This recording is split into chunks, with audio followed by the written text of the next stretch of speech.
오늘은 룻기 강의 9번째 시간입니다. 아무개와 보아스의 삶이라고 하는 말씀을 전해드리도록 하겠습니다.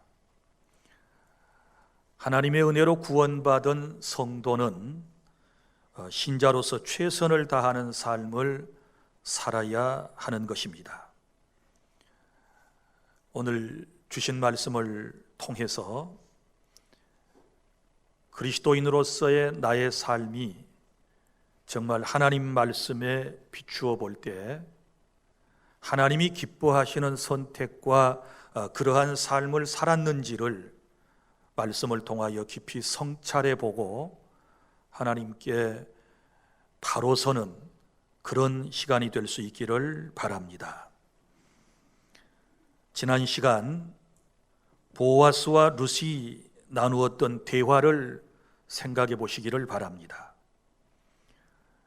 룻이 보아스에게 당신은 나의 남편의 친족으로서 기업물을 짜 곧 나와 가정을 책임져 줄 사람이라고 했을 때 보아스가 대답했습니다. 나는 기업물을 짜이지만 나보다 더 가까운 사람이 있으니 기다리라고 했습니다. 그리고 보아스는 그 절차에 따라 이 문제를 해결해 나가는데 보아스보다 더 가까운 친족, 본문에 아무개라고 소개된 사람과 그리고 보아스의 삶의 태도를 비교해 보면서 그동안 나의 신앙생활은 어떠했는가, 앞으로는 또 어떻게 살아야 할 것인가에 대하여 깨닫는 그런 시간이 될 수 있기를 바랍니다. 첫째, 말씀을 저버리고 욕심을 따라 살아서는 안 됩니다. 1절부터 8절까지 바로 아무개로 불리워지는 이 사람의 삶이 그랬습니다. 자, 1절에 보면 보아스는 성문에 올라가 앉았습니다. 과부 룻과 결혼 문제를 해결하기 위해서 그는 성문으로 나아갔던 것입니다. 요즘 사람들은 순간적으로 어떤 상대 이성이 마음에 들면 아무하고도 결혼을 하려고 그럽니다. 식구나 친척, 친구들의 반대가 있고 부모의 만류에도 불구하고 절차를 무시하고 감정에 따라 움직이는 경향들이 있습니다. 그러나 이스라엘에서는 절대로 그런 것은 용납될 수 없었습니다.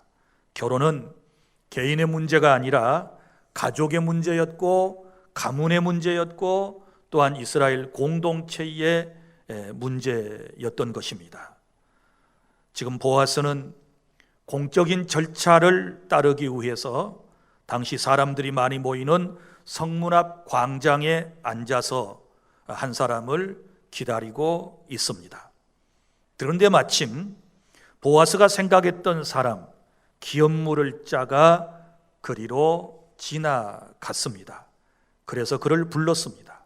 그리고 와서 앉으라고 했습니다. 그런데 부를 때 뭐라고 불렀는가요? 오늘 말씀에 보면 아무개여 라고 불렀습니다.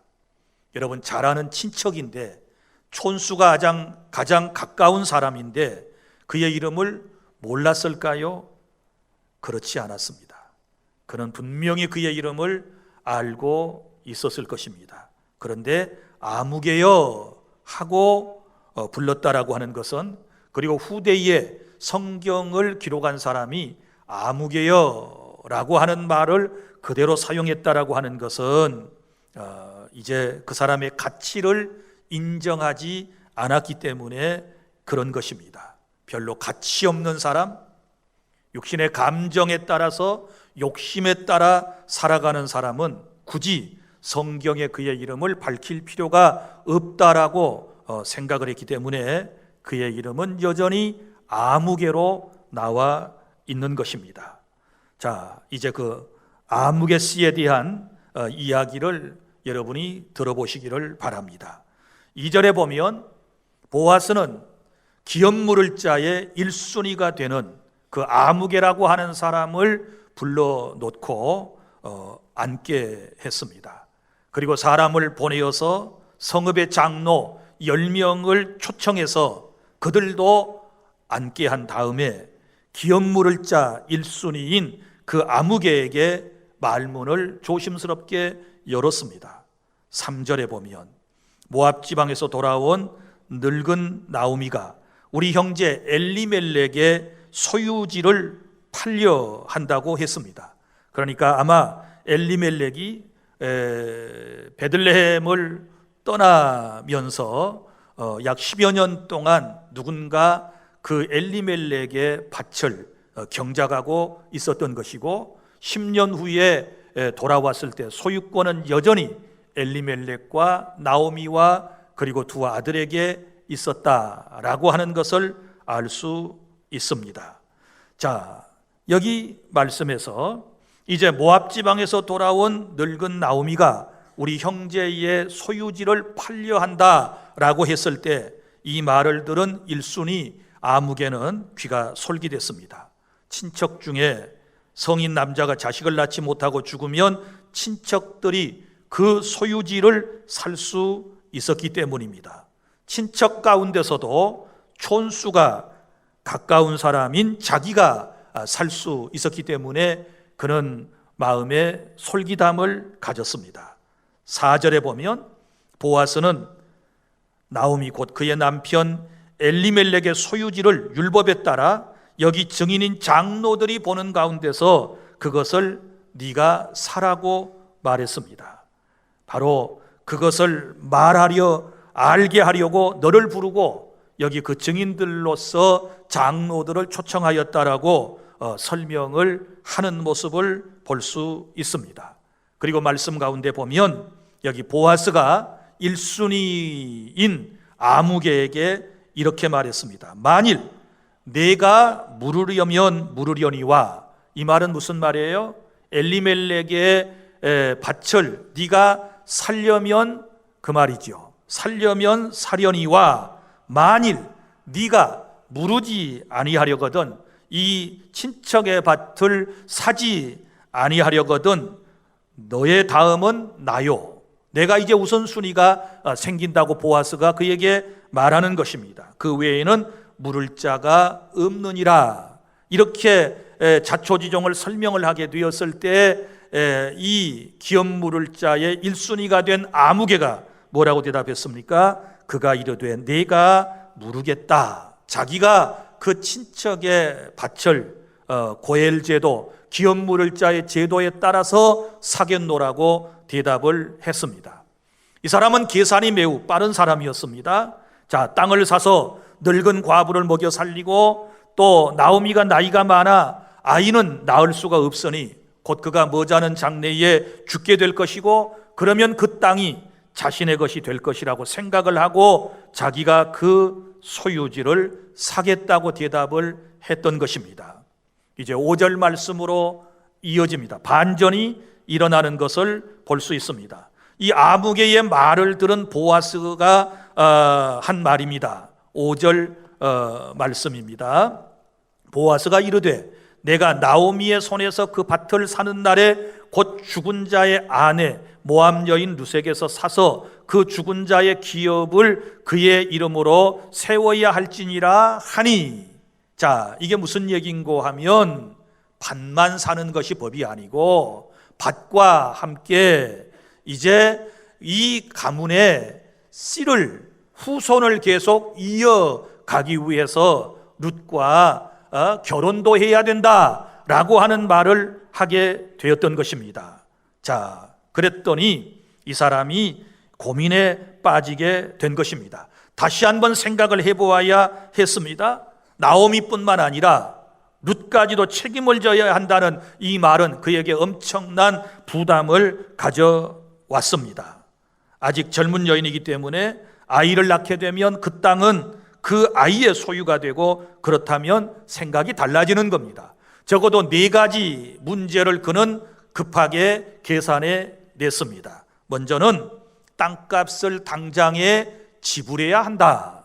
지금 지나가다가 친척인 보아스의 말을 듣고 지금 대답을 한 거잖아요. 사겠다고 그랬는데 땅값을 당장에 지불을 해야 된다라고 하는 것이 부담이 되었고, 그 다음에 또 하나는 두 여인을 먹여 살려야 된다. 밭을 사는 것도 중요하지만 두 과부를 법에 따라서 고엘제도에 따라서 먹여 살려야 한다라고 하는 마음의 부담감, 그리고 또 하나는 이제 룻과 만약에 혼인을 계대 결혼을 해서 아이가 태어나면 그 아이가 다 장성할 때까지 양육을 해야 한다라고 하는 책임감이 마음에 생겼습니다. 그리고 또 하나는 결국 아이까지 다 키워주게 되면 그 땅은 결국 그 아이의 것이 되지 자기의 것이 되지 않는다는 것을 이 계산 빠른 사람은 또 생각해 냈던 것입니다. 그래서 내린 결론은 취소입니다. 자, 엘리멜렉의 토지를 사겠다고 그랬다가 이제 생각해 보고는 다시 번복을 해서 사지 않겠다, 이렇게 말하는 말씀이 6절에 나옵니다. 그 기업 물을 자가 이르되 나는 내 기업에 손해가 있을까 하여 물질적인 손해를 볼 것을 걱정을 했습니다. 나를 위하여 물으지 못하노니 내가 물을 것을 네가 물으라. 누구에게? 보아스에게. 이순이가 되는 보아스에게 이 땅을 사서 네가 책임져라, 이렇게 책임을 전가하고 손사래를 치는 모습을 보게 됩니다. 나는 물으지 못하겠노라 하는지라. 그리고 7절에 보면 옛적 이스라엘 중에는 모든 것을 물으거나 교환하는 일을 확정하기 위하여 사람이 그의 신을 벗어 그 이웃에게 주더니 이것이 이스라엘 중에 증명하는 전례가 된지라. 자, 무슨 얘기인고 하면 지금은 이제 뭘 사거나 팔거나 교환하거나 이럴 때에는 다 문서로 하잖아요. 그런데 예전에는 이것을 언약, 구두로서 말을 하게 되거든요. 그런데 구두 언약은 이게 많은 문제를 가져왔습니다. 서로 말이 다를 수가 있지 않습니까? 그래서 반드시 옆에 누가 있어야 돼요? 증인이 있어야 되는 거예요. 그래서 이 보아스는 증인들 10명, 곧 그 동네의 장로들을 초청해서 그곳에 있게 했고, 그리고 그곳에 수많은 동네 사람들이 또 무슨 일인가 하여 구경을 와서 그 광경을 지켜보고 있었던 것이지요. 그런 환경 가운데서 1순위의 아무개 씨가 자기의 권리를 포기하는데 예전에 그 사회에서 해왔던 관습에 따라서 어떻게 했습니까? 8절에 이에 그 기업 물을 자 곧 아무개가 보아스에게 이르되 내가 너를 위하여 사라 하고 그의 신을 벗는지라. 이것은 뭐예요? 포기지요. 많은 사람 앞에서 나는 1순위를 포기하겠소, 나는 고엘 제도를 포기하겠소 라고 하는 선언인 것입니다. 그런데 성경에 보면 사실 이러한 고엘 제도에 대하여 포기하는 것은 굉장히 수치스러운 일이에요. 그래서 성경에 보면 이런 고엘 제도를 시행하지 않는 사람들에게는 신발을 벗었다 그랬잖아요. 그래서 신발 벗은 집 그래가지고 낙인이 딱 찍혀버리게 되는 거예요. 그러면 온 동네 사람들이 후손 대대로 저 집은 신발을 벗은 집, 신발을 벗은 집 이렇게 얘기한단 말이에요. 그 무슨 얘기예요? 기업물을 고엘의 제도를 감당하지 않았던 그런 집이다. 그런데 이 1순위가 되는 아무개라고 하는 사람은 그것이 부끄러운 줄도 모르고 그것이 창피스러운 일인 줄도 모르고 지금 신발을 벗는 행위를 하고 있고 모든 사람이 다 지금 그 광경을 지켜보고 있는 것입니다. 자, 그러면 이제 공적으로는 이 1순위의 아무개는 기업물을 이 고엘을 완전히 엘리멜렉의 가정 보아스와 룻에게서 지금 포기했다라고 하는 것을 말씀을 하고 있는 것입니다. 자, 여기 이제 말씀해 보면 그래서 보아스가 9절에 장로들과 모든 백성에게 이르되 내가 엘리멜렉과 기론과 말론에게 있던 모든 것을 나오미의 손에서 산 일에 너희가 오늘 증인이 되었고 1순위 되는 아무개가 포기했으므로 이제는 2순위였던 보아스가 엘리멜렉과 나오미와 룻의 소유가 된 그 땅을 산 것에 여러분들이 증인이십니다 라고 선언을 했던 것입니다. 그리고 또 10절에 보면 말론의 아내 모압 여인 룻을 사서, 룻을 샀다는 말은 사람을 돈 주고 샀다는 말이 아니고 그의 소유지를 샀다라고 하는 그런 의미예요. 사서 나의 아내로 맞이하고. 왜? 1순위 된 사람이 고엘 제도를 포기했기 때문에 자기가 이제 룻을 아내로 맞이하는 것입니다. 그리고 그 죽은 자의 기업을 그의 이름으로 세워. 이 말은 이제 결혼을 해서 후손을 낳아서 이 가문을 세워 나가며 그의 이름이 그의 형제중과 그곳 성문에서 끊어지지 아니하매 너희가 오늘 증인이 되었느니라 하니 하고 모든 사람 앞에서 공적으로 선언을 하는 그런 모습을 볼 수 있습니다. 그러니까 요약을 해보면 이런 얘기죠. 1순위를 맡았던 아무개 씨가 고엘 제도를 포기하게 되었을 때 2순위였던 보아스가 이제 엘리멜렉 가족의 모아미 룻의 가족의 땅을 사고 그 다음에 룻과 혼인을 해서 거기서 이제 후손을 이어간다라고 하는 것을 공적으로 선언하고 인정을 받게 된 거예요. 혼인이라고 하는 것은 이런 의미를 가지고 있어요. 두 사람만 좋아서 사는 게 아니고 공적으로 인정받는 이런 사회적인 공인이 지금이나 옛날이나 다 필요했었다라고 하는 것을 우리에게 말씀을 하고 있는 것입니다. 자, 그러면 우리 여기서 잠깐 한번 생각해 봐요. 자, 이제 사실 보아스도 마음에 엄청난 부담을 느꼈을 것입니다. 자, 친족인 엘리멜렉의 소유를 다 사줘야 돼요. 돈을 주고 사줘야 돼요. 그리고 또 만약에 지금 이제 룻과 혼인을 해서 룻이 젊기 때문에 아이가 태어나면 그 아이를 뭐 해야 돼요? 양육해 줘야 돼요. 그리고 양육해서 다 크고 나면 결국은 자기가 샀던 모든 토지를 누구한테 줘야 돼요? 결국은 그 태어난 아이에게 다 주는 것이 법이에요. 그러기까지 두 여인을 누가? 보아스가 책임을 져야 되는 거예요. 그러니 얼마나 부담스러운 일이었겠습니까? 이 일이 부담되었기 때문에 1순위 아무개는 결국 자기의 의무를 포기해버린 것 아니겠습니까? 그런데 여러분, 여기 보아스는 그러지 않았습니다. 자, 보아스가 여기서 이제 기업 물을 자의 사명을 감당한 것은 이런 이유 때문에 그랬습니다. 고엘 제도, 곧 기업을 무르는 이 제도는 하나님의 명령이었다. 믿습니까? 자, 하나님의 명령이었는데 어떤 명령이었느냐? 이스라엘 공동체를 보호하기 위한 한 가족을 대가 끝이지 않게 지켜나가는 사랑의 법이라고 하는 것을 그는 알았고 믿었기 때문에 순종을 했다라고 하는 사실을 믿으시기를 바랍니다.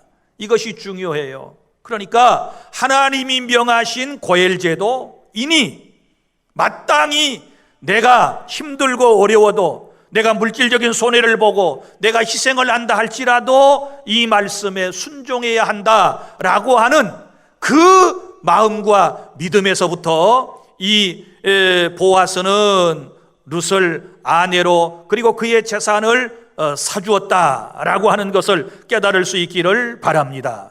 사랑하는 주 안의 성도 여러분, 비록 자신이 많은 손해를 본다 할지라도 이것이 하나님의 뜻이며, 자, 친척의 밭을 사주고 그의 이제 과부 중 하나를 아내로 맞이하여 후손을 이어가는 것이 하나님의 뜻이며, 자신의 이웃 그리고 친척을 절망과 고통 가운데서 벗어나게 하며 새로운 소망과 기쁨 가운데 살아갈 수 있는 기회를 주는 것이라고 하는 확신이 그의 마음속에 있었기 때문에 그는 이러한 놀라운 행위를 믿음으로 할 수가 있었던 것입니다. 사랑하는 성도 여러분, 우리에게도 이런 믿음이 필요한 줄로 믿으시기를 바랍니다. 하나님의 말씀이라면, 하나님의 말씀이 사랑의 법이라면 내가 손해를 볼지라도 그 말씀에 순종하고 그 말씀을 따르면 보아스처럼 복된 인생이 될 줄 믿으시기를 바랍니다. 그러나 하나님의 말씀인 것을 뻔히 알고도 일순위 아무개처럼 자기가 손해볼까 봐서, 자기가 어려움을 당할까 봐서 그것을 포기해버리게 되면 그에게 돌아갈 모든 하나님의 복을 포기하는 어리석은 인생이 된다라고 하는 사실을 깨달을 수 있기를 바랍니다. 자, 이러한 보아스와 룻은 결국 오늘 11절부터 12절 말씀까지에 보면 모든 백성들과 그리고 장로들에게 축복을 받는 내용을 볼 수 있습니다. 여기 주변의 사람들이 그들에게 네 가지를 축복하는 것을 볼 수 있는데요, 제가 11절 12절 말씀을 정리를 해드리도록 하겠습니다. 먼저 11절 말씀에 보면 성문에 있는 모든 백성과 장로들이 이르되 우리가 증인이 되나니 여호와께서 내 집에 들어가는 여인으로, 누구예요? 룻을 통하여 이스라엘 집에 세운 라헬과 레아 두 사람과 같게 하시고, 자, 첫 번째, 라헬과 레아 두 사람과 같은 복을 받게 해주십시오 그랬는데, 우리 구약성경 창세기 보면 야곱이라고 하는 사람에게는 두 아내가 있었습니다. 라헬과 레아가 있었고, 라헬과 레아를 통하여 이스라엘의 12지파가 형성된 것처럼 그런 놀라운 복이 있기를 원한다라고 축복을 해주게 된 것입니다. 사랑하는 성도 여러분, 그렇습니다. 룻은 결국은 보아스와의 혼인을 통하여 이 가문에서 다윗이 탄생하고 이 가문에서 예수 그리스도가 탄생하는 이런 놀라운 복을 받게 된 줄로 믿으시기를 바랍니다.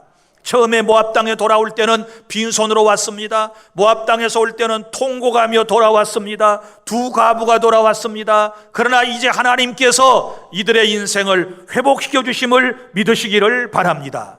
이제는 사람들에게 손가락질 받는 게 아니고 온 동네 사람들이 축복해 주는 그런 모습을 지금 볼 수 있지 않습니까? 이런 은혜가 저와 여러분 모두에게도 있기를 바랍니다. 그래서 룻은 메시아의 조상이 되는 놀라운 복을 받게 되었다. 그 다음에 두 번째 복은 이제 이렇게 말씀에 기록되어 있습니다. 11절 하반절에 네가 에브라스에서 유력하고 베들레헴에서 유명하게 하시기를 원한다, 이렇게 말했어요. 자, 여기서 에브라스는 어디고 베들레헴 어딜까요? 똑같은 동네예요. 한 동네인데 베들레헴의 옛날 이름이 에브라시였어요. 그런데 에브랏 곧 베들레헴에서 유력한 자가 되고 유명한 자가 되기를 원한다, 이렇게 말씀을 했습니다. 이런 축복을 하는 거예요. 이 축복은 이루어졌습니다. 보세요, 보아스가 원래 유력한 자라 그랬지요. 그럼 유력한 보아스 남편을 만났으니 룻도 유력한 사람이 되는 거예요. 할렐루야. 그 다음에 유명한 사람이 되었다. 자, 나오미의 인생과 이 룻의 인생을 한번 생각해 보세요. 무명의 사람이었지요. 슬픔 많은 사람이었지요. 통곡할 수밖에 없는 인생을 살았던 사람들인데 이제는 보아스와의 혼인을 통하여 유명한 사람, 그 지방의 많은 사람에게 알려지는 사람, 오늘날 우리에게까지 예수님의 족보에까지 알려지는 유명한 사람이 된 줄로 믿으시기를 바랍니다. 그 다음에 세 번째 축복이 12절에 나옵니다. 자, 상속자가 태어나기를 축복했는데 이 젊은 여자로 말미암아, 젊은 여자가 누구예요? 룻이지요. 내게 상속자를 주사 그랬어요. 상속자는 후사지요. 대를 잇는 사람을 의미하는 거예요. 그래서 이 보아스와 룻 사이에서 결국은 아들이 태어났고 그 아들은 다윗 왕의 바로 증조부가 되는 거예요. 이제 할아버지가 되는 거예요. 이런 은혜가 있는 것을 볼 수 있습니다. 그 다음에 네 번째는 후사에 대한 축복이었습니다. 내 집에, 자, 다말이, 내 집이 다말이 유다에게 낳아준 베레스의 집과 같게 하기를 원한다. 이 말씀이 나오는데 이것도 우리가 여러분 성경을 통해서 이 사실이 뭔가를 알아야 돼요. 창세기 38장에 보면 유다와 다말에 대한 얘기가 나옵니다. 유다와 다말 사이에 태어난 아들이 바로 베레스예요. 원래는 쌍둥이에요. 베레스와 세라를 낳았다 이렇게 기록되어 있는데, 자, 여러분들에게 이 계대 결혼이 뭔가에 대해서 또 다시 한번 설명을 드려야 할 필요가 있어요. 왜냐하면 이 계대 결혼법을 모르면, 이스라엘의 법을 모르면 여러분이 룻기서를 오해하고 이상한 책으로 볼 수가 있기 때문에 그래요. 왜? 우리 관습하고는 다르기 때문에 그러는 거예요. 우리는 지금 저 수천 년 전에 이스라엘 세계로 지금 돌아가서 이 말씀을 이해하고 우리의 삶 가운데 적용하는 과제가 우리에게 있는 거예요. 자, 이제 여인들이, 여기 동네 사람들이 내 집이 다말이 유다에게서 낳아준 베레스 집과 같게 하시기를 원한다 그랬는데, 무슨 얘기인가 하면 창세기 38장 있는 내용을 제가 잠깐 동안 간략하게 설명을 해드릴게요. 거기에 보면 유다에 대한 내용이 한 장 전체에 기록이 되어 있어요. 유다라고 하는 사람은 어떤 사람이냐? 야곱의 네 번째 아들로 태어났습니다. 그런데 이 유다라고 하는 사람은 세 명의 아들을 낳았어요. 세 명의 아들을 낳았는데 첫 번째 아들의 이름이 엘, 두 번째 아들 이름이 오난, 그리고 세 번째 아들 이름이 셀라라고 하는 아들입니다. 그런데 첫째 아들이 이제 결혼을 했습니다. 결혼을 했는데 누구하고 했느냐? 다말이라고 하는 여인과 결혼을 했습니다. 그런데 안타깝게 이 첫 번째 아들인 엘이 여호와 앞에 범죄하였으므로, 무슨 죄를 지었는지는 몰라요. 하나님께서 그를 죽여버리셨어요. 그래서 죽었단 말이에요. 그러면 누구만 남아요? 다말이 남지요. 그러면 38장에 다 나오는 얘기인데, 그 아버지 유다가 다말에게, 그리고 둘째 아들 오난에게 이렇게 말했어요. 오난아, 내 형이 후손을 생산하지 못하고 죽었으니 네가 내 형수와의 관계를 통하여 우리 가문의 대가 끊기지 않도록 해라 그랬는데, 둘째 아들인 이 오난이 하나님의 뜻을, 아버지의 뜻을 거절하고 말았어요. 그랬더니 하나님께서 또 그도 죽여버리셨어요. 그러니까 계대 결혼이 얼마나 중요한가를 여러분이 알아야 돼요. 말씀에 순종하면 복이지만 순종하지 않으면 죽는 거예요. 그래서 이 오난이라고 하는 사람도 죽어버리게 돼요. 자, 그런데 이제 셋째 아들이 남았습니다. 셋째 아들은 셀라인데 어려요. 그러니까 아직 혼인을 시킬 수가 없어요. 유다가 말했습니다. 내 아들 셋째가 어리니 저 아이가 장성할 때까지 기다려라 그랬어요. 그래서 다말은 기다렸습니다. 이 아이가 장성했습니다. 그런데 아버지가 막내 아들과 자기와의 이 혼인 문제는 생각지도 않고 있는 거예요. 그래서 다말이 이러다가는 우리 가문의 남편의 후손이 끊어지겠다 이렇게 생각을 해가지고 성경에 보면 자기가 장녀처럼 자기를 가장하고, 그리고 시아버지와 관계를 가져요. 그리고는 거기서 잉태가 됐는데 쌍태가 되었다 그랬어요. 성경에. 거기에서 나온 아들이 베레스와 세라예요. 베레스와 세라. 그 얘기를 지금 동네 사람들이 기억을 하면서 지금 나오미하고 보아스와의 관계가 다말과 유다와의 관계가 비슷하잖아요. 그래서 그렇게 해서 유다의 가문이 이어진 것처럼 보아스와 룻 너의 관계를 통하여 너의 가문이 그치지 않고 계속되기를 원하노라, 이런 축복을 한 거예요. 이해가 되셨습니까? 이것이 본문의 오늘 마지막 부분이에요. 사랑하는 성도 여러분, 우리는 늘 내 삶이 어떤 상황이 되었다 할지라도 늘 하나님의 말씀이 항상 우선순위가 돼야 되는 거예요.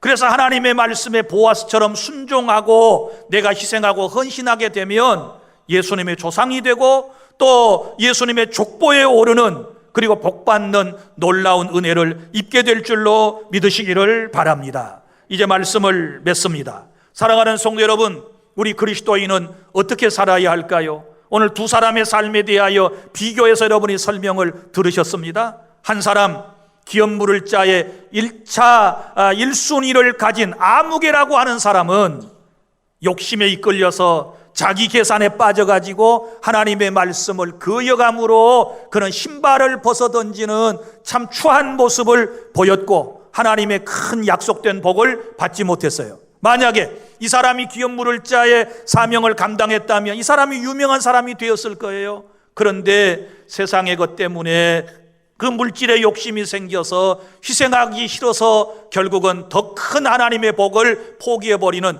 이런 안타까운 인생이 있었고, 보아스와 같이 똑같이 어려운 상황에서 자기가 감당해야 할 몫이 많고 희생하고 헌신해야 하는 상황에서도 하나님의 말씀이기 때문에 그 말씀대로 순종하고 자기 자신을 희생하고 헌신했더니 결국은 예수님의 족보에 오르는 존귀한 사람이 되었다라는 것을 여러분이 들으셨습니다. 어떤 삶을 살아가시겠습니까? 여러분이 둘 중에 하나를 선택하셔야 합니다. 오늘 성령은 우리에게 말씀하시기를 보아스처럼 살라고 우리에게 말씀을 합니다. 하나님의 말씀 따라 희생하며 살아가면 하나님이 예비하신 복을 받아 누리고, 그리고 다른 사람을 살리는 보아스가 지금 나오미와 룻의 가정을 회복시켜 주잖아요.